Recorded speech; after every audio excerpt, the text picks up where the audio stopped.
30th May 1973 మురళిలో బాబా అప్పుడే ఎప్పుడైతే మీ వాణి రాజయుక్తంగా యుక్తి తయారు చేసుకుంటే అప్పుడు ఈ ఫలితం మారుతుంది అంటున్నాడు. ఇంత చేసిన తర్వాత ఏమి మారకపోతే ఇంక ఆయన రావడం ఎందుకు, జ్ఞానం చెప్పడం ఎందుకు?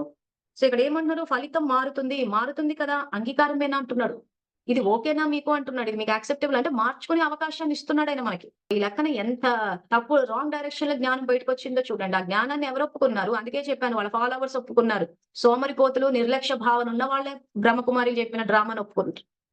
ఎవరైతే వాళ్ళ యొక్క శ్రమని నమ్ముకున్నారో, ఎవరైతే భగవంతుని పట్ల గౌరవం ఉందో, ఆయన కాపాడతాడని చెప్పి, ఆయన మా కోసం నిలబడ్డాడని చెప్పి, ఆ కృతజ్ఞతా భావం ఉందో, వాళ్ళు ఎవ్వరు గూడా వీళ్ళ జ్ఞానాన్ని ఒప్పుకోలేదు. అందుకే చాలా మంది సెంటర్‌లో వదిలేసి ఎళ్ళిపోయారు. ఎందుకంటే కామన్ సెన్స్ ఉన్నోళ్ళు ఎవ్వరు గూడా ఈ బ్రహ్మకుమారుల జ్ఞానాన్ని ఒప్పుకోరు.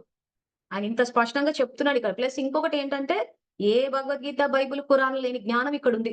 సో, డ్రామా ఎలా తయారైంది? ఇప్పుడు ఎలా తయారు చేసుకోవాలి?